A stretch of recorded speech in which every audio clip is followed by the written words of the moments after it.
नमस्कार दोस्तों, आपका स्वागत है आपके YouTube चैनल टारगेट विद विकास में। दोस्तों, आज आपके लिए लेके आए हैं मैराथन क्लास आपकी भूगोल की यानी कि जियोग्राफी की। ये जो क्लास है आपके सभी एग्जाम यानी कि फॉरेस्ट गार्ड हो, आपका चाहे लेखपाल हो, चाहे आपका एसएससी जीडी हो, यूपी ट्रिपल एससी के चाहे कोई भी एग्जाम हो, चाहे आपका यूपीएसआई हो, आरओ एआर हो, लेखपाल, चाहे कोई भी एग्जाम हो, सभी एग्जामों के लिए बहुत ही ज़्यादा महत्वपूर्ण क्लास ये रहेगी, क्योंकि इसमें वो कंटेंट लिया गया है जो आपके एग्जाम की से बहुत ही ज्यादा इंपॉर्टेंट क्वेश्चन लग गया है। अब इसमें टाइप आप बताते हैं कि टाइप कैसे रहेंगे। इसमें आपके टाइप की बात करें तो ये आपके इसमें जियोग्राफी पहले आपका एमसीक्यू बेस्ड क्वेश्चन है और उस क्वेश्चन से रिलेटेड जितने भी आपके टॉपिक मोस्ट इंपॉर्टेंट जितने पॉइंट बनते हैं उन सारे पॉइंट्स को यहाँ पे डिस्कस कर दिया गया है। तो इसलिए आपकी इंपॉर्टेंट क्लास बहुत ही ज्यादा आपके एग्जाम के लिए इंपॉर्टेंट होगी।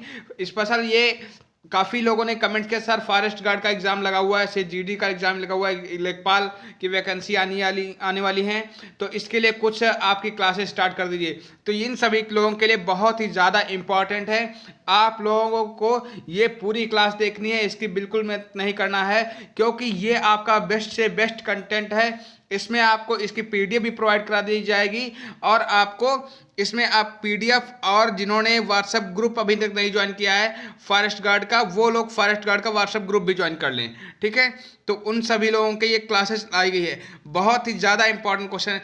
चलिए दोस्तों, यहाँ पे कुछ जानकारी आपको देते हैं। पहले नंबर पे यहाँ पे टारगेट विद विकास नाम का एक टेलीग्राम ज्वाइंट चैनल है, जिन्होंने अभी तक ज्वाइन नहीं किया वो ज्वाइन कर लें। और ये व्हाट्सएप ग्रुप नंबर है, ये सभी लोग व्हाट्सएप ग्रुप नंबर पर मैसेज करके आप मैसेज कर सकते हैं और उसको ग्रुप में जोड़ दिया जाएगा, ठीक है। नीचे मैं लिंक भी दे दूंगा ग्रुप का, आप लोग वहां से भी जुड़ सकते हैं। इसकी पीडीएफ आपको टेलीग्राम चैनल और व्हाट्सएप ग्रुप नंबर दोनों पे मिल जाएगी। तो आज हम बात करने वाले हैं दोस्तों किस चीज, भूगोल की बात करने वाले हैं, जो आपके एग्जाम के लिए बहुत ज़्यादा इंपॉर्टेंट है। जैसे आपका फॉरेस्ट गार्ड का एग्जाम है तो उसमें आपके भूगोल से रिलेटेड 4 से 5 क्वेश्चन आपके भूगोल से ही पूछे जाएंगे, क्योंकि आपके ये यहाँ पे 60 मार्क्स की भूगोल आ रही है, इसमें जीएस आ रही है, और जीडी के लिए ना जीडी इसमें आपके 2 से 3 क्वेश्चन आपके जीडी में पूछे जाएंगे। और आपके यूपी ट्रिपल एससी का कोई भी एग्जाम है तो भूगोल से रिलेटेड आपके क्वेश्चन पूछे ही जाते हैं। तो उसके लिए बहुत ही ज़्यादा इंपॉर्टेंट क्लास रहेगी। फर्स्ट क्वेश्चन की बात करें हम, फर्स्ट क्वेश्चन आपकी सीरीज पे है, तो फर्स्ट क्वेश्चन की बात कर लें आज हम। नर्मदा नदी मध्य प्रदेश में से निकलती है। तो सभी लोग बताइए कि नर्मदा नदी आपके मध्य प्रदेश से कहाँ से निकलती है।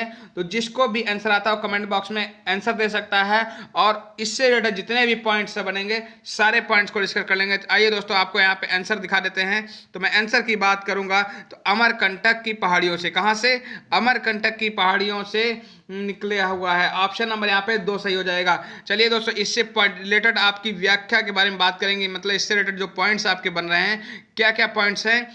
तो नर्मदा नदी का उद्गम स्थान अगर पूछ लिया जाए तो आपका मैकाल पर्वत की अमरकंटक की पहाड़ियों से है, ठीक है। नेक्स्ट पॉइंट आपका क्या बनेगा, अरब सागर में गिरने वाली प्रायद्वीपीय भारत की सबसे बड़ी नदी है जो कि पश्चिमी दिशा की ओर बहती है। तो आपसे पूछा जा सकता है कि आपकी प्रायद्वीपीय भारत की सबसे बड़ी नदी कौन सी है, तो नर्मदा नदी है। नेक्स्ट आपका बनेगा विंध्याचल एवं सतपुड़ा के बीच यह एक भ्रंश घाटी से होकर गुजरती है, ठीक है। ये नेक्स्ट पॉइंट्स की बात कर लेंगे। तो नेक्स्ट पॉइंट पे आ जाइए सभी लोग, आप लोग यहाँ पे देखिएगा, जबलपुर के पास धुआंधार जल प्रपात बनाती है। नर्मदा नदी जो है जबलपुर के पास में जो है धुआंधार जल प्रपात बनाती है। नेक्स्ट क्वेश्चन की बात करेंगे, खंबात की खाड़ी से गिरने से पहले यह ज्वलंतमुख का निर्माण करती है। नेक्स्ट पॉइंट की जो आपके एग्जाम के लिए बहुत ज़्यादा इंपॉर्टेंट है, नर्मदा नदी 3 राज्यों यानी कौन कौन से राज्य, मध्य प्रदेश, महाराष्ट्र और गुजरात से होकर बहती है, ठीक है। तो इस क्वेश्चन से रिलेटेड जो पॉइंट्स आपके बन रहे हैं वो सारे पॉइंट हमने यहाँ पे डिस्कस कर लिए हैं। नेक्स्ट क्वेश्चन की बात करेंगे तो नेक्स्ट क्वेश्चन, भारत का एक प्रमुख लौह अयस्क क्षेत्र है। तो इसमें से बताना है कि आपका भारत का एक प्रमुख लौह अयस्क क्षेत्र कौन सा है। 4 ऑप्शन दिए गए हैं, इसमें से इसका राइट आंसर कौन सा है। तो राइट आंसर की बात करेंगे हम आपका, तो ये राइट आंसर आपका है उड़ीसा झारखंड क्षेत्र, यानी कि ऑप्शन नंबर आपका 4 सही हो जाएगा। ये कहीं ना कहीं किसी एग्जाम में क्वेश्चन पूछे गए हैं और उससे रिलेटेड जो भी पॉइंट्स बन रहे हैं वो सारे पॉइंट्स हम यहाँ पे डिस्कस कर लेंगे। ये बहुत ही वीडियो आपके एग्जाम के लिए बहुत ही ज़्यादा इंपॉर्टेंट, चाहे कोई भी एग्जाम हो, चाहे आपका यूपी ट्रिपल का हो, चाहे एसएससी का हो, चाहे आपका कोई भी आर हो, कोई भी हो, इससे आपके क्वेश्चन इसी वीडियो से आपके कंटेंट इंपॉर्टेंट क्वेश्चन है वो आपको एग्जाम में मिलेंगे ही मिलेंगे। ठीक है, इसके पॉइंट्स की बात करें तो भारत का सबसे बड़ा लौह अयस्क क्षेत्र उड़ीसा झारखंड के सीमावर्ती जिले में फैला हुआ है। ठीक है, फिर उसके बारे में नेक्स्ट पॉइंट की बात करें तो झारखंड का सिंहभूम जिला तथा उड़ीसा का कोयडर जिला, ये आज के लिए कौन सा, झारखंड का कौन सा जिला, सिंहभूम जिला।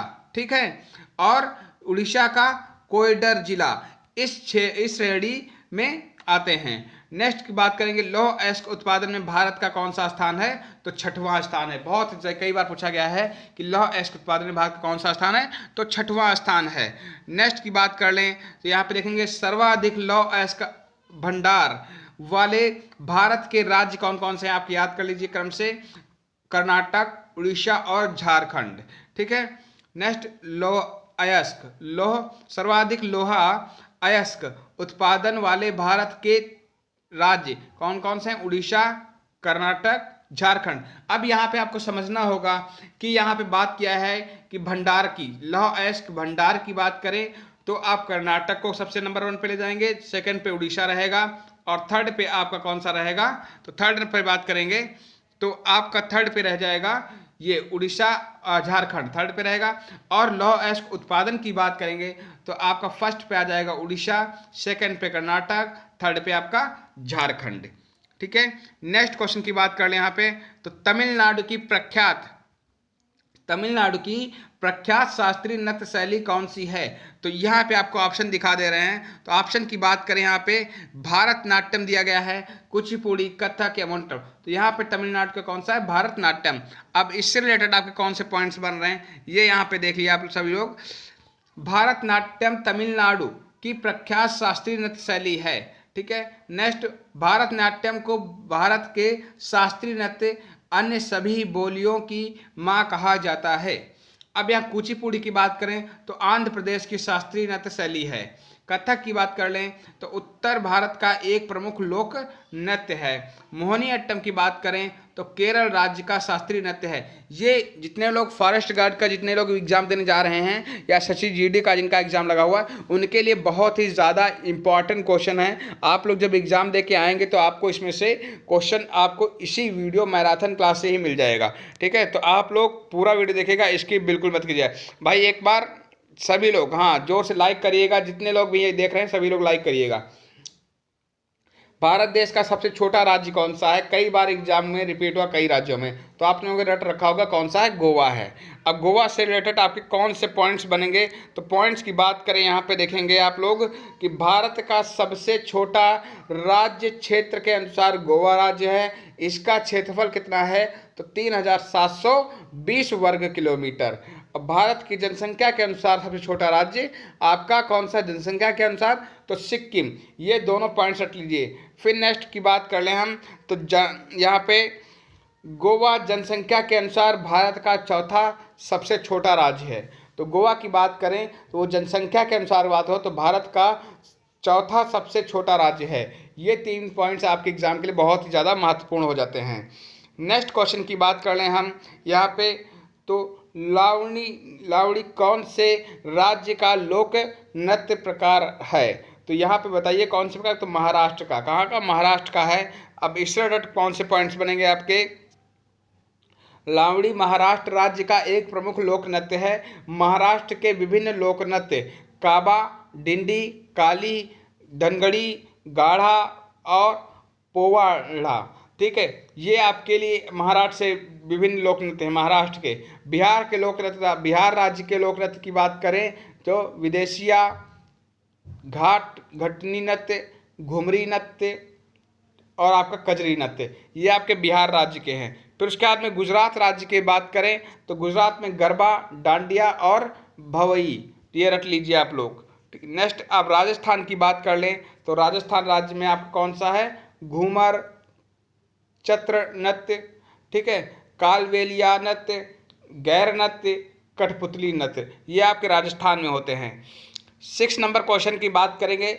देखिए आपका जो क्वेश्चन एग्जाम में पूछा गया है, तो हमने सोचा है कि इस बेस में आपको बता दिया जाए कि जिससे उस क्वेश्चन से रिलेटेड जो भी पॉइंट्स इंपॉर्टेंट बन रहे हैं वो सारे इसमें डिस्कस कर लिए गए हैं। भारतीय रेगिस्तान पश्चिमी क्षेत्र में स्थित है, तो किस क्षेत्र में स्थित? तो आपकी अरावली की पहाड़ियाँ, यानी कि ऑप्शन नंबर 2 सही हो जाएगा। यहाँ पे इससे व्याख्या से रिलेटेड आपकी बात करें तो यहाँ का इंपॉर्टेंट हो जाएगा, भारत के रेगिस्तान अरावली की पहाड़ियों के पश्चिमी क्षेत्र में स्थित है। किस क्षेत्र में? पश्चिमी क्षेत्र में स्थित है। भारतीय रेगिस्तान मुख्यतः अधिकांश तो राजस्थान में स्थित है, परंतु कुछ भाग हरियाणा, पंजाब, गुजरात राज्य में स्थित है। कुछ भाग जो है पंजाब, हरियाणा और गुजरात राज्य में स्थित है। नेक्स्ट की बात करें तो भारतीय रेगिस्तान को थार मरुस्थल के नाम से भी जाना जाता है। किस नाम से? थार मरुस्थल के नाम से जाना जाता है। ये लोग रट लीजिए, अब कई बार पूछा गया एग्जाम में। फिर उसके बाद में बात करें तो रेगिस्तान में बहने वाली एकमात्र लूनी नदी है जो खारे पानी की नदी के रूप में जानी जाती है, ठीक है। उस नेक्स्ट की बात कर रहे हैं तो आपका नीलगिरी भारत के पश्चिमी घाट एक पर्वतमाला है। नीलगिरी की पहाड़ियों का कुछ हिस्सा तमिलनाडु, कर्नाटक, केरल में भी आता है, ठीक है। यहाँ की सबसे ऊंची चोटी कौन आपकी है? डोडा वेटा, ठीक है। नेक्स्ट आपकी क्वेश्चन की बात कर लें तो नेक्स्ट क्वेश्चन पे आप सभी लोग आ जाइएगा। हाँ, एक बात ध्यान रखिएगा, जितने भी नए अभ्यर्थी हैं तो वो एक बार सभी लोग सब्सक्राइब कर लीजिएगा। सभी लोग एक बार सब्सक्राइब और इस वीडियो को लाइक कर दीजिएगा। जितने लोग हैं देख रहे हैं एक बार सभी लोग शेयर जरूर कर दीजिएगा, ठीक है भाई। लाइक करते रहिएगा, आपके लिए अच्छे से अच्छा कंटेंट हम लाएंगे जो आपके एग्जाम के से बहुत ही ज़्यादा महत्वपूर्ण रहेगा, ठीक है। भारत और श्रीलंका को द्वारा विभाजित किया जाता है, तो किसके द्वारा विभाजित किया जाता है? तो ऑप्शन के अकॉर्डिंग इसका आंसर क्या हो जाएगा? पाक जल डमरू मध्य, यानी कि ऑप्शन नंबर 3 सही हो जाएगा।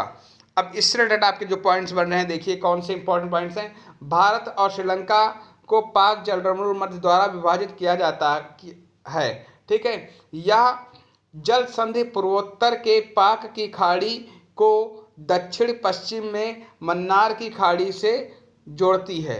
नेक्स्ट की बात करें तो बैरिंग जल डमरू रूस और मिजोरम को विभाजित करती है, ठीक है। नेक्स्ट 8 नंबर पे आ जाइए तो 8 नंबर क्वेश्चन में पूछा गया है आपका कि सबसे बड़ा नदी द्वीप मांजुली निम्नलिखित में से किस नदी पर स्थित है? तो सबसे बड़ा नदी द्वीप बहुत ही ज़्यादा इंपॉर्टेंट क्वेश्चन है। तो किस नदी पे? आप चारों ऑप्शन आपको यहाँ पे दिखा दे रहे हैं, कावेरी, गोदावरी, ब्रह्मपुत्र, नर्मदा। तो इसका राइट आंसर आपका क्या हो जाएगा? आपका ब्रह्मपुत्र हो जाएगा। कौन सा? ब्रह्मपुत्र हो जाएगा, यानी कि ऑप्शन नंबर 3। अब उससे रिलेटेड आपके जो भी एग्जाम के जिससे इंपॉर्टेंट क्वेश्चन बन रहे हैं वो आपके सामने हैं। मांजुली द्वीप ब्रह्मपुत्र नदी पर असम में स्थित है।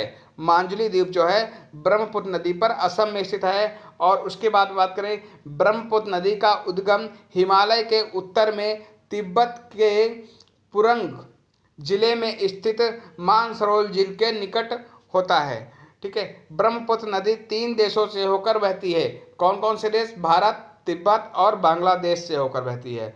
फिर कावेरी नदी पश्चिमी घाट के पर्वत महागिरी से निकलती है। उसके बाद नेक्स्ट पॉइंट की बात करें, ये आपके क्वेश्चन जो है आपके एग्जाम के लिए बहुत ही ज़्यादा महत्वपूर्ण हो गया है। फिर यह कर्नाटक तमिलनाडु राज्य में बहती है और यह बंगाल की खाड़ी में गिरती है, ठीक है। उसके बाद में गोदावरी नदी प्रायद्वीपीय भारत की सबसे लंबी नदी है। यह पश्चिमी घाट के नासिक की पहाड़ियों में त्र्यंबकम से निकलती है। फिर नेक्स्ट क्वेश्चन की बात कर लें तो इसे दक्षिण गंगा या वृद्ध गंगा भी कहा जाता है। ये आपके एग्जाम के लिए बहुत ही ज़्यादा महत्वपूर्ण हो गया है। दक्षिण गंगा या वृद्ध गंगा भी कहा जाता है। फिर उसके बाद में नर्मदा नदी का उद्गम मैकाल पर्वत की अमरकंटक चोटी है, ठीक है। नेक्स्ट उसके बाद में यह अरब सागर में गिरने वाली प्रायद्वीपीय भारत की सबसे बड़ी नदी है। आ जाइए नेक्स्ट क्वेश्चन पे। तो 9 नंबर क्वेश्चन की बात करें यहाँ पे, खरीफ फसलों को वर्षा यानी कि मौसम की शुरुआत के साथ बोई जाने वाली फसलों के रूप में वर्णित किया जाता है। तो ऑप्शन इसका क्या सही हो जाएगा, वर्षा। ऑप्शन नंबर 2 सही हो जाएगा इसमें। तो इसके पॉइंट्स क्या बनेंगे, तो आप यहाँ पॉइंट देख रहे हैं, खरीफ की फसलों के लिए वर्षा मौसम का समय बहुत ही अच्छा रहता है। जितने भी खरीफ की फसलें हैं उनके लिए जो वर्षा होती है यानी कि मौसम, वर्षा का मौसम होता है, वो बहुत ही ज़्यादा उपयुक्त होता है, अच्छा होता है। फिर खरीफ की फसल की बुआई जुलाई महीने में तथा और कटाई अक्टूबर में के महीने में की जाती है। खरीफ की फसलें कौन कौन सी होती हैं, तो आपकी धान होती है, मक्का होता है, ज्वार होता है, बाजरा होता है, मूंग होता है, जूट होता है तथा आदि मुख्यतः फसलें हैं। ये आपकी खरीफ की फसलें होती हैं। फिर यहाँ पे आपको दिखा दिया गया है कि आपकी रबी की फसल कौन सी होती है और जायद की फसल कौन सी होती है। तो रबी की फसल की बात करें तो उत्तर भारत के ये अक्टूबर में बोई जाती है और या फरवरी मार्च में महीने में काटी जाती है। तो मुख्य फसलें कौन सी होती है रबी की, गेहूँ, जौ, चना, सरसों, मसूर आदि। जायद की बात करें तो यहाँ पे जायद की फसलों में देखेंगे आप लोग, तो ये आपकी इस फसल की बुआई मुख्यतः मार्च और अप्रैल में होती है। कब होती है, मार्च और अप्रैल में होती है, की जाती है। और यह तरबूज, ककड़ी, खीरा, करेला आदि फसलें जो आती है जायद में आती हैं। फिर नेक्स्ट क्वेश्चन नंबर 10 की बात कर लें यहाँ पे, कथकली की जड़ें, कथकली की कथकली की जड़ें किस राज्य में हैं। तो अब की बात करें तो केरल राज्य में। किस राज्य में, केरल राज्य में। अब कथकली से रिलेटेड जो पॉइंट्स बना आपका, कथकली केरल राज्य का शास्त्रीय नृत्य है, तमिलनाडु राज्य की शास्त्रीय नृत्य भारतनाट्यम सत्य है और आंध्र प्रदेश राज्य की कुचिपुड़ी शास्त्रीय नृत्य है। तो आप लोगों ने तो इस पॉइंट्स को याद करें क्योंकि इसमें से आपके क्वेश्चन जो है एग्जाम में कई बार पूछे भी गए हैं। इसमें से आपका 1 नंबर श्योर है, आप लोग इसको रट ली, बहुत ही ज़्यादा महत्वपूर्ण है। 11 नंबर के क्वेश्चन की बात करें, भारत में निम्नलिखित इस्पात संयंत्रों में से कौन सा सर्वाधिक क्षेत्र के अंतर्गत नहीं आता है। तो आप लोग कौन से क्षेत्र नहीं आता, तो टिस्को की बात करेंगे यानी कि ऑप्शन नंबर 3 नहीं आता है।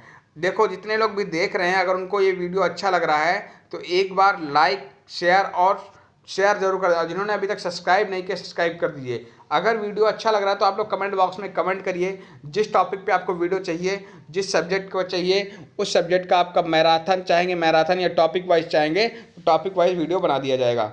ठीक है, तो प्लीज़ एक बार लाइक करिए। हाँ, यहाँ पे बात करते हैं कि यह टिस्को इस्पात संयंत्र एक निजी क्षेत्र के अंतर्गत आता है। इसका निर्माण 1907 में जमशेदपुर में जमशेद श्री टाटा के द्वारा हुआ था। फिर दुर्गापुर स्टील संयंत्र एक सार्वजनिक क्षेत्र के अंतर्गत आता है जो दुर्गापुर यानी कि पश्चिम बंगाल में स्थित है। इसका निर्माण 1956 में ब्रिटेन के सहयोग से हुआ था। फिर नेक्स्ट पॉइंट्स की बात करेंगे तो नेक्स्ट पॉइंट आपका बनता है कि भिलाई इस्पात संयंत्र 1955 में संयोजित संघ के सहयोग से छत्तीसगढ़ के भिलाई नामक स्थान पर किया गया था।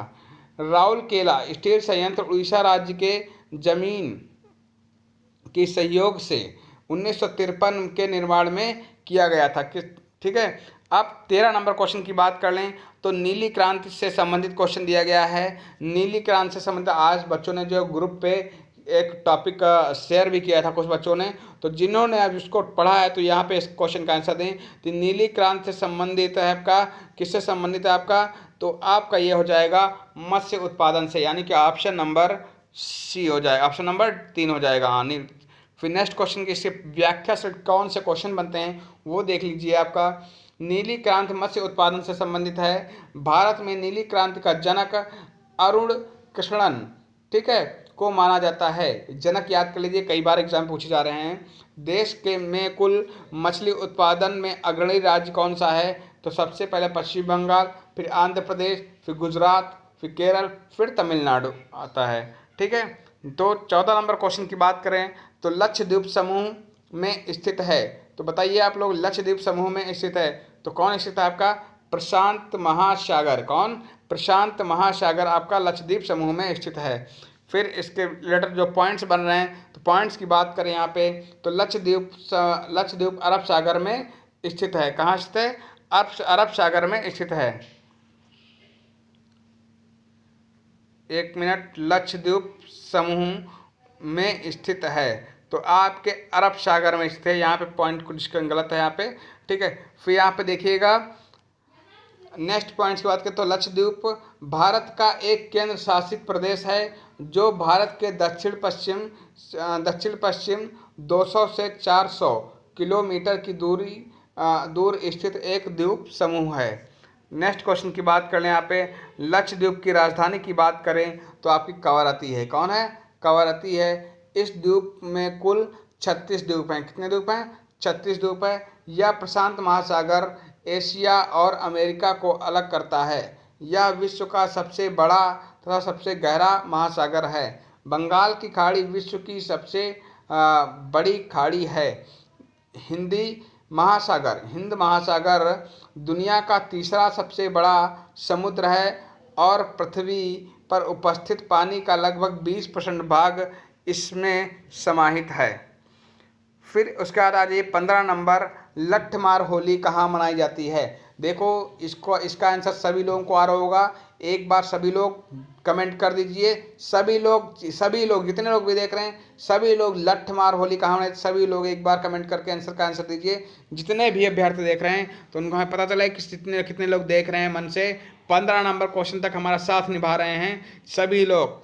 जितने लोग भी देख रहे हैं एक बार लाइक करिए, एक बार जल्दी फटाफट। तो इसका आंसर बता दें आपका, तो बनारस और, हाँ, इसका आंसर क्या होगा आपका?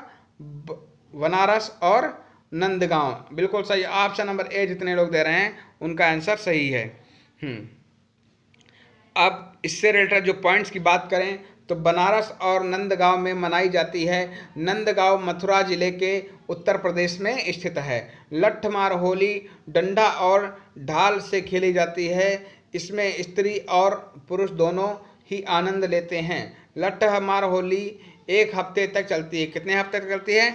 एक हफ्ते तक चलती है। जो भी आपका एग्जाम के जैसे पॉइंट्स इंपॉर्टेंट है वही पॉइंट्स यहाँ पे डिस्कस किया जा रहा है, ठीक है।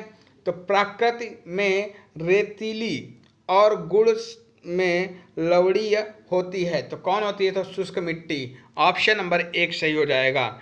उससे रिलेटेड जो पॉइंट्स की बात कर लें तो यहाँ पॉइंट्स देखेंगे। शुष्क मिट्टी प्रायः प्रकृति की रेतीली और गुड़ की लवणीय होती है।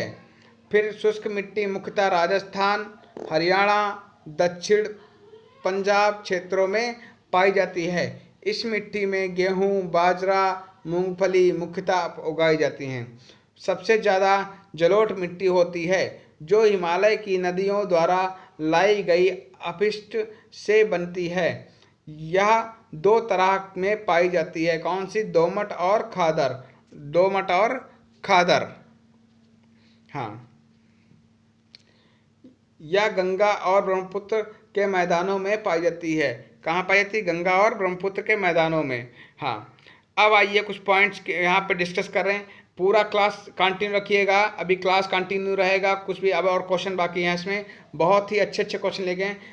हाँ, यहाँ पे बात करें कुछ, देखो जानकारी है आपको देनी। वरना चेक बैच यानी कि हिंदी प्रैक्टिस सेट आपके चल रहे हैं, GS GK प्रैक्टिस सेट चल रहे हैं, और जो टॉपिक वाइज आपके इंपॉर्टेंट बन रहे हैं आपके एग्जाम के से, वो सारे आपके फॉरेस्ट गार्ड के लिए यहाँ पे बैच चल रहा है। जिन्होंने अभी तक टेलीग्राम को नहीं ज्वाइन किया वो टेलीग्राम को ज्वाइन कर लें और व्हाट्सएप ग्रुप को भी ज्वाइन कर लें।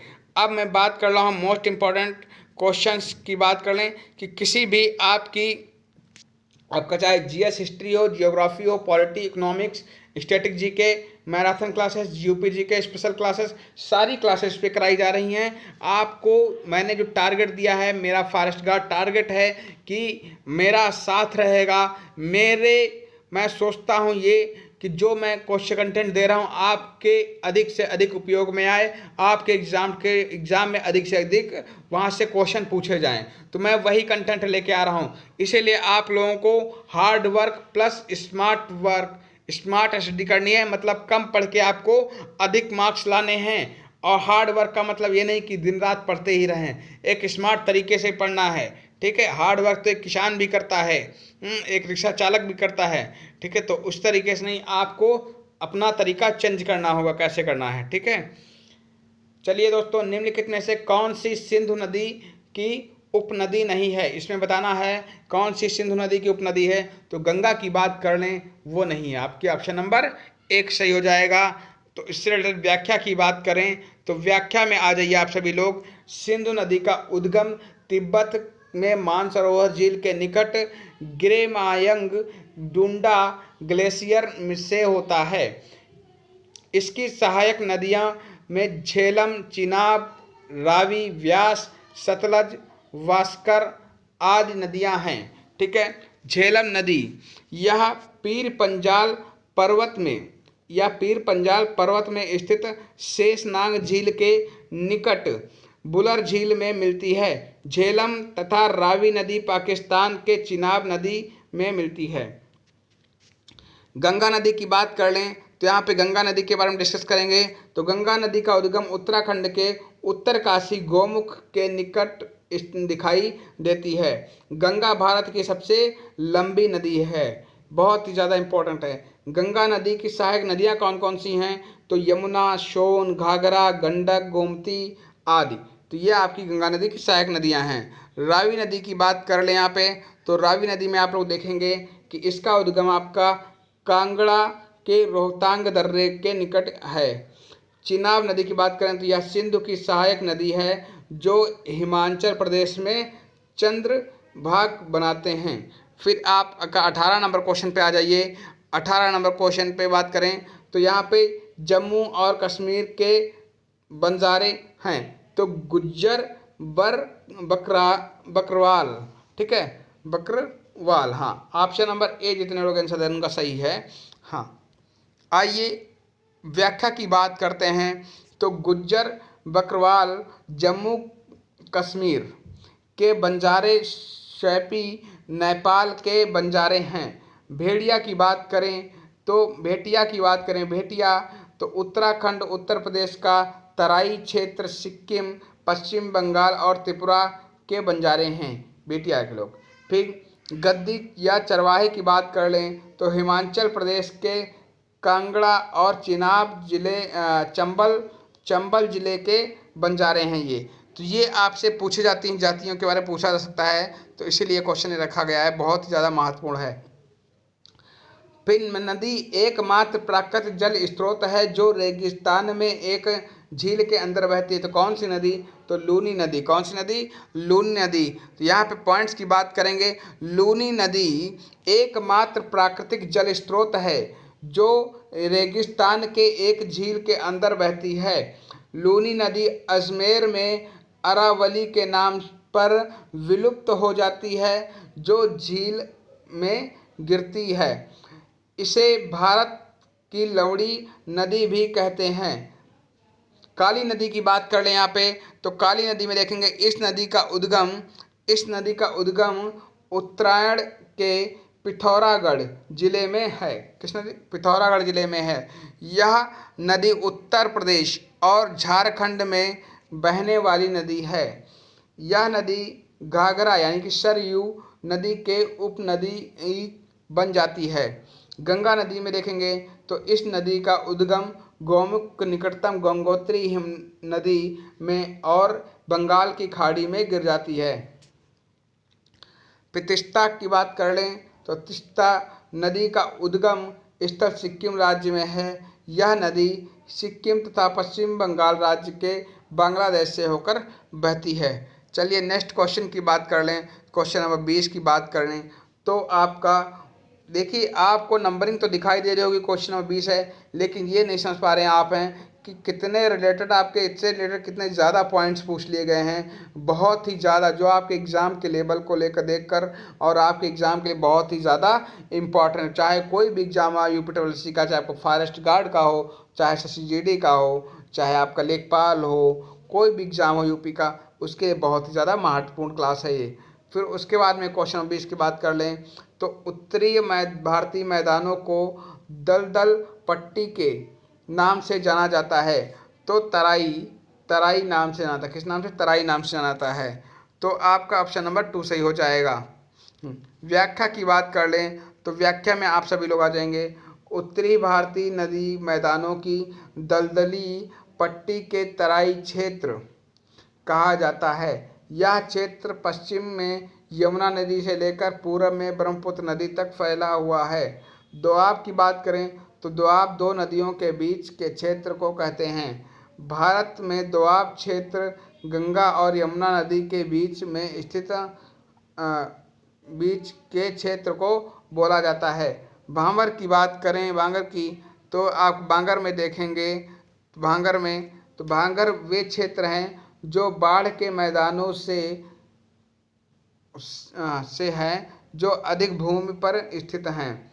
फिर उसके बाद इस क्षेत्र में मिट्टी में रेत व कंकड़ पाए जाते हैं। ये पूछा जा सकता है कि किस क्षेत्र में मिट्टी व कंकड़ रेत के कंकड़ पाए जाते हैं।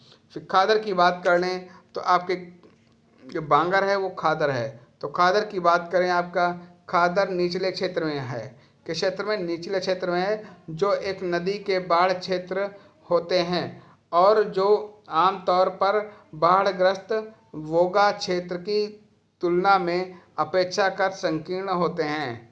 ठीक है, आप लोगों को समझ में आ रहा है? एक बार अगर आपको क्लास अच्छी लग रही तो एक बार सभी लोग लाइक कर दीजिए, सभी लोग कमेंट कर दीजिए। सभी लोग निम्नलिखित में से कौन सी शास्त्रीय नृत्य की एक शैली नहीं है? सभी लोग कमेंट करिए, बताइए कि कौन सी शास्त्रीय नृत्य की शैली नहीं है। पूछा गया नहीं है, तो नहीं है की बात कर लें तो इसका राइट आंसर क्या हो जाएगा? सभी लोग बताइए। मेरे आंसर बताने से पहले आप लोग कमेंट कर दीजिए फटाफट, जल्दी फास्ट करिएगा कमेंट। एक बार लाइक करिएगा भाई, शेयर कर दिया करो आप लोग शेयर कर दिया करो। हाँ, कालबेलिया, हाँ बिल्कुल सही। ऑप्शन नंबर आपका 3 सही है। ऑप्शन नंबर 3 आपका सही है। कालबेलिया की बात कर लें तो कालबेलिया स्थान का एक प्रसिद्ध लोक नृत्य है। कथक उत्तर प्रदेश की शास्त्रीय नृत्य शैली है। केरल की बात कर लें, केरल की शास्त्रीय नृत्य शैली कथकली जो है आपकी केरल की शास्त्रीय नृत्य शैली है। उड़ीसी की बात करें तो उड़ीसा की शास्त्रीय नृत्य शैली है। तो यहाँ पे आप पता लगा सकते हैं कि कौन सी किस राज्य की। तो कालावेली कौन सी? राजस्थान की है। कथकली आपकी कथक आपकी उत्तर प्रदेश की। कथकली की बात करें तो आपकी केरल की। उड़ीसी की बात करें तो उड़ीसा की। तो ये आपके यहाँ पे 4 पॉइंट्स क्लियर हो गए। क्वेश्चन 22 की बात करें, निम्नलिखित में से कौन सी भारत की हिमालय की सबसे ऊंची पर्वत चोटी है? तो आपकी कंचनजंगा। कौन सी? कंचनजंगा आपकी है। ऑप्शन नंबर ए सही हो जाएगा। ऑप्शन नंबर ए सही हो जाएगा। हाँ, सभी लोग देखते रहिएगा, इसकी बिल्कुल मत करिएगा क्योंकि एग्जाम के लेवल से आपके लिए बहुत ही ज़्यादा महत्वपूर्ण रहेगा। भारत में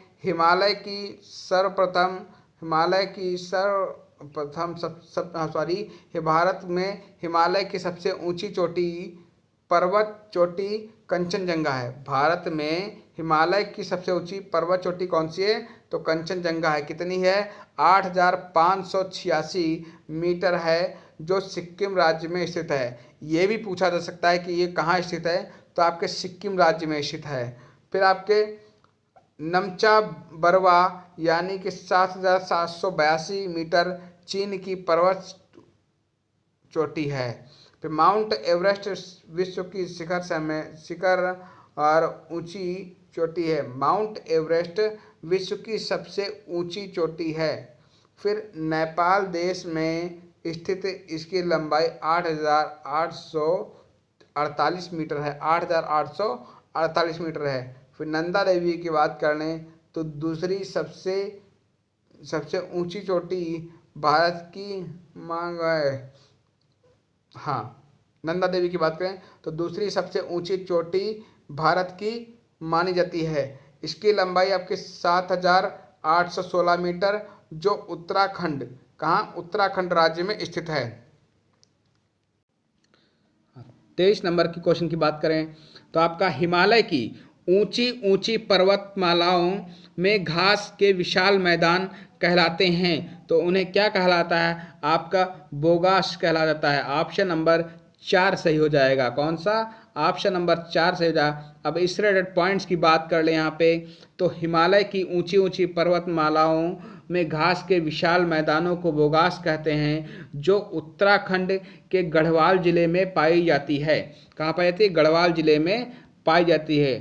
फिर 24 नंबर क्वेश्चन पे देखेंगे कि दुनिया का सबसे ऊंचा युद्ध क्षेत्र कौन सा है? सभी जो लोग जानते होंगे कि सियाचिन ग्लेशियर, ये आपके लिए एसएससी जीडी और फॉरेस्ट गार्ड के लिए बहुत ही ज़्यादा इम्पोर्टेंट है। ठीक है, जीडी वालों के तो बहुत ही ज़्यादा। ठीक, सियाचिन ग्लेशियर। तो सियाचिन ग्लेशियर की बात कर लें तो यहाँ पे आप लोग देखेंगे दुनिया का सबसे ऊंचा युद्ध क्षेत्र सियाचिन ग्लेशियर को कहा जाता है, जो कराकोरम रेंज में समुद्र तल से 20,000 फुट ऊंचाई पर है। सियाचिन ग्लेशियर भारत और पाकिस्तान के बीच विवादित माना जाता है।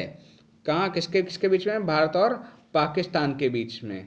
फिर उसके बाद बात करते हैं गंगोत्री ग्लेशियर उत्तराखंड भारत में स्थित है। यह ग्लेशियर गंगा नदी का एक प्राथमिक क्षेत्र स्रोत है। हिमालय में यह सबसे बड़ा ग्लेशियर है। कौन सा सबसे बड़ा ग्लेशियर है? फिर नेक्स्ट क्वेश्चन की बात कर लें, नुब्रा ग्लेशियर एक तीन भुजाओं वाली घाटी है जो लद्दाख घाटी के उत्तर पूर्व में स्थित है। कहाँ स्थित है? उत्तर पूर्व में स्थित है। क्वेश्चन नंबर 25 की बात कर लें तो हिमालय की सबसे बाहरी श्रृंखला कौन सी है? तो आपकी शिवालिक है। कौन सी है? शिवालिक है। फिर आप लोग आ जाइए, इसकी थ्योरी की बात कर लें तो शिवालिक हिमालय की सबसे बाहरी तथा नवीन हिमालय है। हिमालय को उत्तर से दक्षिण की ओर 4 भागों में बांटा गया है। मध्य हिमालय और शिवालिक हिमालय के बीच पाई जाने वाली घाटियों को दून या द्वार कहा जाता है, जो देहरादून और हरिद्वार में है। उसके बाद बात कर लें आपकी शिवालिक पर्वतों के निचले, कहाँ? निचले भाग को तराई कहते हैं। इसकी ऊंचाई की बात कर लें तो 850 से 1200 मीटर है। पीर पंजाल की बात करें, पीर पंजाल पर्वतमाला हिमालय की एक पर्वतमाला है जो भारत के हिमाचल प्रदेश और जम्मू कश्मीर में फैली हुई है। हिमाद्री की बात कर लें तो हिमाद्री आपकी हिमालय की सबसे ऊंची श्रेणी, उत्तरी श्रेणी को बृहत, ग्रेट और हिमाद्री आदि के नाम से जाना जाता है। फिर उसके बाद में हिमाद्री हिमालय की सर्वोच्च पर्वत श्रेणी है। हिमाद्री जो है हिमालय की सर्वोच्च पर्वत श्रेणी है। 26 नंबर पे क्वेश्चन पे आ जाइए, तो आपका सौरमंडल की खोज किसने की थी? सभी लोग बताइएगा एक बार कमेंट करके, सौरमंडल की खोज किसने की थी? तो फटाफट इसका आंसर दें सभी लोग। कॉपरनिकस ने। ऑप्शन नंबर ए जितने लोग बता रहे हैं वो लोग सही हैं। हाँ, ऑप्शन नंबर ए। पॉइंट्स की बात कर लें यहाँ पे, तो सौरमंडल की खोज कॉपरनिकस ने 1543 ईस्वी में किया था। न्यूटन ने गुरुत्वाकर्षण का नियम और गति के सिद्धांत का नियम का, वास्को डी गामा ने भारत की खोज की थी। ये तीनों आपके एग्जाम के दृष्टि से बहुत ज़्यादा महत्वपूर्ण पॉइंट्स हैं। रबी की फसल की बुआई में की जाती है। अभी मैंने ऊपर डिस्कस किया था कि रबी की फसल की बुआई कब की जाती है। मैं ऑप्शन दिखाने से पहले मैं चाहता हूं कि आप सभी लोग इसका आंसर कमेंट बॉक्स में लिख के दें। जितने लोग भी देख रहे हैं एक बार कमेंट बॉक्स में इसका आंसर सभी लोग लिख के दे दें। सभी लोग इसका आंसर लिख के दें, सभी लोग फटाफट। हाँ, तो मैं ऑप्शन दिखा दूं आपके, तो ऑप्शन आप सब देखते ही उत्तर भी देख लेंगे अक्टूबर और नवंबर में। कौन से? अक्टूबर और नवंबर में। हाँ, जिनको ऊपर समझ में आया होगा उन्होंने आंसर दिया होगा। जो लोग मन लगा के पढ़ रहे होंगे, ध्यान लगा के थोड़ा 1 से 2 बार अगर आप इस वीडियो को रिपीट कर लेंगे तो आपकी तैयारी एक धांसू तरीके से हो जाएगी। आप group C, group D, group C level के तक एग्जाम के लिए कोई दिक्कत नहीं होगी। जियोग्राफी को लेकर आप उसमें से ही इतना अच्छा कंटेंट सर्चिंग किया गया है जो आपके लिए एग्जाम के लिए बहुत ही ज़्यादा इंपॉर्टेंट क्वेश्चन है। बहुत ज़्यादा अच्छा कंटेंट रहेगा। हाँ, रबी की फसलों की बुआई का समय क्रम, तापक्रम तथा पकते समय शुष्क और गर्म वातावरण की आवश्यकता होती है। रबी की फसल की सामान्यतः अक्टूबर और नवंबर के महीने में बोई जाती है तथा मार्च और अप्रैल में काटी जाती है। रबी की फसलों की मैंने बताया था कौन कौन सी होती है, आपकी गेहूँ, सरसों, आलू, चना, मटर, जौ आदि। ठीक है, ये आपकी रबी की फसलें हैं। उसके बाद बात करें आपकी, निम्नलिखित में से कौन सी नदी प्रसिद्ध शिव समुद्रम को जल प्रपात बनाती हैं? तो आपकी कौन सी नदी? कावेरी नदी। कौन सी? कावेरी नदी। ये आपके कई बार एग्जाम में पूछा गया है क्वेश्चन। ठीक है, हाँ, ये सारे क्वेश्चन ऐसे हैं जो आपके एग्जाम में कहीं ना कहीं पूछे गए हैं और उसी से रिलेटेड हम लोग उस पॉइंट्स भी डिस्कस कर रहे हैं। निम्नलिखित में से कौन सी नदी प्रसिद्ध शिव समुद्रम? तो आपकी कावेरी नदी मैं बता चुका हूँ। तो पॉइंट्स की बात कर लें यहाँ पे, तो पॉइंट्स पे आ जाएंगे आप सब लोग। शिव समुद्रम जल प्रपात कावेरी नदी पर है। इसकी ऊंचाई 98 मीटर है। इस पर स्थापित जल विद्युत गृह एशिया का प्रथम जल विद्युत गृह है। जिसकी स्थापना 1902 में कर्नाटक में हुई थी। कहाँ हुई थी? कर्नाटक में हुई थी। काली सिंधु नदी भारत के मध्य प्रदेश और राजस्थान में बहने वाली नदी है, जिसका उद्गम विंध्याचल पर्वत श्रृंखला होता है। कौन होता है? विंध्याचल पर्वत श्रृंखला। हाँ, फिर तुंगभद्रा की बात कर लें यहाँ पे, तो तुंगभद्रा की बात कर लें यहाँ पे, यह पश्चिम घाट के गंगा मुंडा नामक स्थान से निकलती है। कहाँ से निकलती है? फिर उसके बाद बात कर लें यहाँ पे, यह नदी कर्नाटक और आंध्र प्रदेश राज्य में बहती है। यह नदी आंध्र प्रदेश को कृष्णा नदी में मिल जाती है। कृष्णा नदी में मिल जाती है। कृष्णा नदी की बात कर लें तो कृष्णा नदी यह पश्चिमी घाट के महाबलेश्वर, कहाँ? महाबलेश्वर से निकलती है और यह दक्षिण पूर्वी राज्य महाराष्ट्र, कर्नाटक, तेलंगाना, आंध्र प्रदेश में बहती हुई बंगाल की खाड़ी में निकट गिरती है। बंगाल की खाड़ी में गिरती है। फिर उसके बाद में क्वेश्चन नंबर की बात कर लें तो 29 की, तो पश्चिमी घाट की सबसे ऊंची चोटी कौन सी है? तो अन्नामुखी। कौन सी? अन्नामुखी। ठीक, ऑप्शन नंबर 2 सही हो जाएगा। इससे रिलेटेड जो पॉइंट्स बन रहे हैं वो आपके सामने हैं। पश्चिमी घाट की सबसे ऊंची चोटी अन्नामुखी है, जो केरल राज्य में स्थित है, जिसकी ऊंचाई तथा लंबाई 2695 मीटर है। डोडा बेटा पूर्वी एवं पश्चिमी घाट की पर्वत नीलगिरी पर्वत है, यहाँ मिलते हैं, जिसका सर्वोच्च शिखर डोडा बेटा यानी कि 2337 मीटर है और दक्षिण भारत की दूसरी सर्वोच्च शिखर है। अब नेक्स्ट क्वेश्चन की बात करें 30 नंबर की, तो 30 नंबर क्वेश्चन में बात कर लें कि निम्नलिखित में से किस राज्य की जनसंख्या सबसे अधिक है?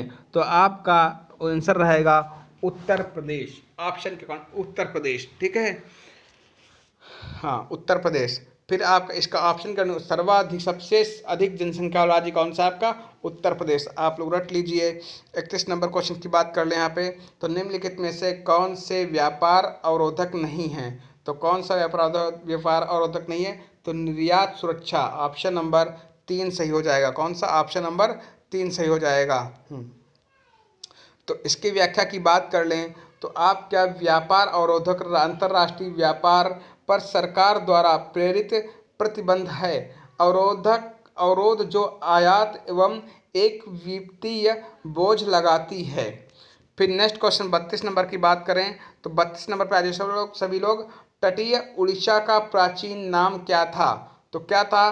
तो कलिंग था। क्या था? कलिंग था। हाँ, उड़ीसा का प्राचीन नाम कलिंग था। प्राचीन काल में इस राज्य को मध्यकाल में उड़ीसा के नाम से जाना जाता था, जिसे आधिकारिक रूप से 4 जनवरी 2011 को उड़ीसा नाम में परिवर्तित कर दिया गया। किस नाम से? ओडिशा। ये उड़ीसा है, ये ओडिशा है, ओडिशा नाम में परिवर्तित कर दिया गया। फिर खानादेश की बात करें तो मध्य महाराष्ट्र और मध्य प्रदेश की कुछ हिस्से को जाना जाता है। हाँ, कामरूप की बात करें, कामरूप असम राज्य का जिला है। ये पूछा कई बार गया है कि कामरूप किस राज्य का जिला है, तो ये आपका असम राज्य का जिला है। हाँ, 33 नंबर पे आ जाइए, तो ये भारत का प्रायद्वीपीय पठार किस भूभाग का हिस्सा है? तो ये आपका गोंडवाना भूमि का, किसका है? गोंडवाना भूमि का है। भारत का प्रायद्वीपीय पठार गोंडवाना लैंड का भूभाग है। यह राजस्थान के कुमारी अंतरियता 1700 किलोमीटर तथा गुजरात की पश्चिम बंगाल 1400 किलोमीटर तक फैला हुआ है। नर्मदा नदी का भ्रंशन इस प्रकार के दो भागों में बांटती है, मध्यवर्ती उत्तर भूमि, दक्कन का पठार। 34 नंबर की क्वेश्चन की बात कर लें यहाँ पे, तो 34 नंबर में आप लोग देखेंगे निम्नलिखित नदियों में से किसे दक्षिण गंगा भी कहा जाता है। तो दक्षिण गंगा की बात करेंगे तो गोदावरी नदी को। बहुत ही ज़्यादा हमको एग्ज़ाम है यूपी SSSC का एग्ज़ाम जो है, तो उसके लिए बहुत ही ज़्यादा, चाहे आपको फॉरेस्ट गार्ड का हो, चाहे लेखपाल हो, चाहे कोई भी एग्ज़ाम हो, उसके लिए बहुत ही महत्वपूर्ण है, क्योंकि ये कई बार आपका क्वेश्चन पूछा गया है। तो इस रिलेटेड हम पॉइंट बात करते हैं। सारे पॉइंट्स इंपॉर्टेंट है, एक बार ज़रूर देखिएगा। गोदावरी नदी को दक्षिण गंगा भी कहा जाता है। गोदावरी नदी प्रायद्वीपीय भारत की सबसे लंबी नदी है, जो 1465 किलोमीटर है। ठीक है, यह पश्चिम घाट के नासिक की पहाड़ियों में त्रियम्बकम से निकलती है। इसे वृद्ध या बूढ़ी गंगा भी कहा जाता है। तो कई बार पूछा गया है कि वृद्ध या बूढ़ी गंगा किसे कहा जाता है, तो गोदावरी नदी को। इसका राइट आंसर नागार्जुन सागर बांध किस नदी पर बनाया गया है। तो आप लोग रट लीजिए, नागार्जुन सागर बांध जो है आपका कृष्णा नदी पर बनाया गया है। किस नदी पर? कृष्णा नदी पर बनाया गया है। नागार्जुन सागर बांध कृष्णा नदी पर बनाया गया है, जिसकी ऊंचाई 124 मीटर है, जो गुंटूर जिला आंध्र प्रदेश और नालगोंडा जिला तेलंगाना में स्थित है, जिसे 1966 में बनाया गया था। कब बनाया गया था? 1966 में। ठीक है, महानदी पर हीराकुंड बांध स्थित है। ये पूछ लिया जाता है कि महानदी पर कौन सा बांध स्थित, तो हीराकुंड। कावेरी नदी पर मैटूर बांध। कौन सा? मैटूर बांध। ठीक है, कावेरी नदी पर। हाँ, 36 नंबर क्वेश्चन की बात कर लें तो यहाँ पे भूमि और समुद्री हवा किस कारण से होती है, तो संवहन। ऑप्शन नंबर 2 का सही हो जाएगा। फिर पॉइंट्स की बात कर लें, डिस्कस कर लें यहाँ पॉइंट्स। भूमि और समुद्री हवा संवहन प्रक्रिया के कारण से होती है। सौर विकिरण की वजह से दिन में तापमान बढ़ता है और गर्मी में संवहन की वजह से। ठीक है, आप नेक्स्ट क्वेश्चन की बात कर लें। नेक्स्ट क्वेश्चन का आंसर देना आप लोगों को। यहाँ पे देखिए कुछ पॉइंट्स डिस्कस कर लें आपको। 2011 की जनगणना के अनुसार केरल राज्य की साक्षरता दर सबसे अधिक है। ठीक है, सबसे कम कहाँ की है आपकी है, तो बिहार की है। और केरल राज्य की कितनी है, तो 93.9% है। और सबसे कम कितनी है, बिहार की कितनी, 63.32%। और मिजोरम की पूछा लिया जाए तो 91.6%, गोवा की 87.40% और कर्नाटक की 75.60%। तो ये आपके जनसंख्या, हाँ, साक्षरता दर हैं। तो ये आप लोग देख लीजिए, बहुत ही ज़्यादा इंपॉर्टेंट क्वेश्चन है आपके लिए। इसकी PDF भी आप लोगों को मिल जाएगी। टेलीग्राम नीचे दिया गया है, टेलीग्राम लिंक, उसमें मिल जाएगी। और व्हाट्सएप ग्रुप में जिन्होंने अभी तक ज्वाइन नहीं किया, व्हाट्सएप ग्रुप ज्वाइन कर लें, वहाँ पे भी इसकी PDF आपको प्रोवाइड कर दी जाएगी। चलिए दोस्तों, 38 नंबर क्वेश्चन की बात कर लें। निम्नलिखित में से कौन सा देश यानी कि ब्रिक्स समूहीकरण का सदस्य नहीं है। तो इसमें बताना है कौन सदस्य नहीं है। तो सदस्य कौन सा नहीं है आपका, इसमें देखेंगे आप लोग, तो आप यहाँ पे केन्या नहीं है। कौन नहीं? केन्या नहीं है। चीन आपका है, ब्राज़ील भी है, दक्षिण अफ्रीका भी है, और केन्या नहीं, यानी कि ऑप्शन नंबर 4 नहीं है। तो डिस्कस करें इसके पॉइंट्स के बारे में। तो पॉइंट्स में आ जाइए आप लोग। केन्या देश ब्रिक्स समूहीकरण का सदस्य नहीं है, क्योंकि कौन कौन से देश हैं आपके, ब्राज़ील है, ऑस्ट्रेलिया है, दक्षिण अफ्रीका है, इंडिया है और चीन है। ठीक है, ये सदस्य हैं आपके। ठीक है, फिर दक्षिण अफ्रीका, नेक्स्ट क्वेश्चन की बात करें 39 नंबर की। दक्षिण अफ्रीका के शीतोष्ण घास के मैदानों को किस नाम से जाना जाता है। वाह, मज़ा आ गया, बहुत ही बढ़िया क्वेश्चन है ये, आप लोग नोट कर लीजिए, आपको एग्जाम में देखने को मिलेगा। ये समझ लीजिए जितने लोग लेखपाल और फॉरेस्ट गार्ड और जीडी वाले हैं, ये तीनों लोग नोट कर लें, बहुत ही बढ़िया क्वेश्चन है। ये आर ओ के लिए भी बहुत बढ़िया क्वेश्चन है, जितने लोग हैं रट लें, बहुत इंपॉर्टेंट ही क्वेश्चन है। तो इसका आंसर आपका क्या हो जाएगा, वेट्स हो जाएगी ना, ऑप्शन नंबर ए सही हो जाएगा। कौन सा, ऑप्शन नंबर ए सही हो जाएगा। फिर नेक्स्ट क्वेश्चन की बात कर लें, यहाँ पे कुछ डिस्कस किए गए पॉइंट्स। तो बेट्स आपका दक्षिण अफ्रीका, डॉप्शन आपका ऑस्ट्रेलिया, प्रेरिस आपका उत्तरी अमेरिका, और पंपास आपका अर्जेंटीना, और उरुग्वे वालीव। ठीक है, फिर आ जाइए आपका नेक्स्ट क्वेश्चन पे, आज डिस्कस करते हैं 40 नंबर क्वेश्चन पे। तो 40 नंबर क्वेश्चन की बात करेंगे, निम्नलिखित में से किस उत्पाद को भारत में पहला भौगोलिक संकेत यानी कि जीआई प्राप्त हुआ। तो आपको दार्जिलिंग चाय का, किसको, दार्जिलिंग चाय, ऑप्शन नंबर 2 सही हो जाएगा।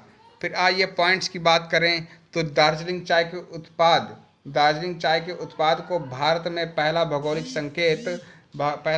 संकेत जीआई प्राप्त हुआ। उसके बाद बात करते हैं, आइए नेक्स्ट क्वेश्चन पे। तो नेक्स्ट क्वेश्चन यहाँ पे पहले पॉइंट्स में डिस्कस कर लूँ। तो पॉइंट्स की बात करें, यहाँ पे पहली बार साल 2004 में दार्जिलिंग चाय को जीआई मिला। फिर भौगोलिक संकेत अधिनियम 1999 के अनुसार दिया गया। कब दिया गया था, 1999 के अनुसार। भारत में जीआई रजिस्ट्री द्वारा घाट दिया जाता है, जो वाणिज्य और उद्योग मंत्रालय के तहत आता है। भारत में दूसरा जीआई टैग अरनभुजा कन्नादी यानी कि हस्तशिल्प में दिया गया था, जो एक दर्पण होता है और केरल में बनाया जाता है। कहाँ बनाया था, केरल में बनाया जाता है। फिर 41 नंबर क्वेश्चन की बात कर लें यहाँ पे।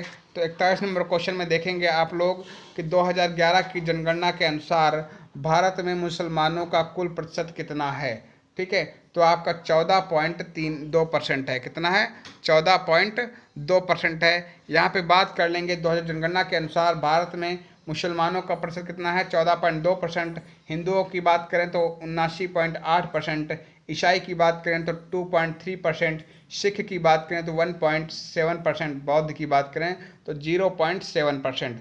ये आपके लिए डाटा बहुत ही ज़्यादा इंपॉर्टेंट हो जाता है, ये एग्ज़ाम में पूछा भी जा सकता है, तो एक बार इसको आप लोग रट लीजिए। ठीक है, तो आइए दोस्तों नेक्स्ट 42 नंबर क्वेश्चन की बात कर लें। डोडविट्टा निम्नलिखित में से किस पर्वत श्रृंखला का सर्वोच्च शिखर है। तो आपका नीलगिरी, किसका, नीलगिरी, ऑप्शन नंबर 3 सही हो जाएगा। फिर उसके बाद में पॉइंट्स की बात करें तो पूर्वी घाट, कौन घाट, पूर्वी घाट पश्चिमी घाट के पर्वत नीलगिरी पर्वत श्रृंखला में मिलते हैं, जिसका सर्वोच्च शिखर डोडाबेटा, कौन, डोडाबेटा 2637 मीटर है, जो दक्षिण भारत का दूसरा सर्वोच्च शिखर है। फिर उसके बाद पॉइंट की बात करें तो अरावली पर्वत श्रृंखला सर्वोच्च शिखर आबू की पहाड़ियां हैं। कहाँ, आबू की पहाड़ियां हैं। और उसके बाद में सतपुड़ा पर्वत श्रृंखला की सर्वोच्च शिखर धूपगढ़ 1350 मीटर है, जो पंचम मणि के निकट महादेव पर्वत पर स्थित है। कहाँ स्थित है, तो महादेव पर्वत पर स्थित है। 43 नंबर क्वेश्चन पे आ जाएंगे आप लोग। हाँ, आप लोग देखते रहिएगा, स्किप नहीं करिएगा, क्योंकि आपके एग्ज़ाम के लिए बहुत ही महत्वपूर्ण रहेगा। आप लोग जो पेपर देने जाएंगे तो आपको इस वीडियो से आपको क्वेश्चन देखने को मिलेगा। तो 43 नंबर की बात कर ले यहाँ पे। तो 43 नंबर देखेंगे, यूनेस्को की विश्व धरोहर सूची में स्थान बनाने वाला पहला भारतीय शहर कौन सा है। तो अहमदाबाद, कौन सा, अहमदाबाद है।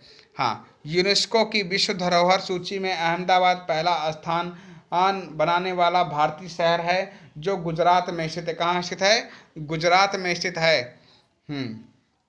यह भी पता करना है। 44 नंबर पे आ जाइए, भारत के किस राज्य में संघई त्यौहार मनाया जाता है। तो आपके मणिपुर में मनाया जाता है। कहाँ मनाता है, मणिपुर में मनाया जाता है। तो उसके बाद में बात करेंगे, संघई त्यौहार प्रतिवर्ष मणिपुर राज्य में मनाया जाता है 21 से 30 नवंबर। कब मनाता है, 21 से 30 नवंबर मणिपुर में यह त्यौहार मनाया जाता है। अरुणाचल प्रदेश में का त्यौहार का नाम तवांग है। क्या है? तवांग है, जो हर साल 26 अक्टूबर को मनाया जाता है। कब मनाया जाता है? 26 अक्टूबर को मनाया जाता है। ये पूछ लिए जाते हैं, क्वेश्चन कई बार पूछे गए हैं। गरबा गरबा एक लोक नृत्य है जिसकी उत्पत्ति हुई है, कहाँ हुई है? गुजरात। कहाँ हुई थी? गुजरात में हुई थी। गरबा एक लोक नृत्य है जिसकी उत्पत्ति गुजरात में हुई थी, जो गुजरात का प्रसिद्ध लोक नृत्य है। महाराष्ट्र का कावड़ी लोक नृत्य एक प्रसिद्ध लोक नृत्य है। राजस्थान का धूमर नृत्य है। और बिहार की बात करें तो घाट गटनी और विदेशिया नृत्य है आपका। फिर उसके बाद में नेक्स्ट पॉइंट्स की बात कर लें तो नेक्स्ट पॉइंट में, हाँ, यहाँ पे आपका वीडियो समाप्त होता है। अगर जितने भी अभ्यर्थी लोग देख रहे हैं इस वीडियो को, तो मैं एक बार उनसे ज़रूर कहूँगा कि एक बार सभी लोग लाइक कर दीजिएगा। अगर आपको वीडियो अच्छा लगा है तो एक बार लाइक करके जाइएगा, और एक बार कम से कम अपने ग्रुप में, जितने आपका फ्रेंड सर्कल ग्रुप है, स्टडी ग्रुप है, जो भी है आपका, एक बार सभी लोग शेयर कर दीजिएगा। और जितने भी नए अभ्यर्थी हैं, एक बार सब्सक्राइब कर लें, जिससे कि नया वीडियो कोई अपलोड तो आपको आसानी से उसका वीडियो मिल सके। आपको किस टॉपिक पे मैराथन चाहिए वो आप लोग कमेंट बॉक्स में बताइएगा। उस टॉपिक पे आपको मैराथन क्लास चला दी जाएगी, और इनकी सबकी प्रैक्टिस भी कराई जाएगी। ये भी ध्यान रखिएगा, इनकी सबकी प्रैक्टिस भी कराई जाएगी, जो आपके एग्ज़ाम के लिए बहुत ही ज़्यादा महत्वपूर्ण रहता है। चलिए दोस्तों, नमस्कार, धन्यवाद।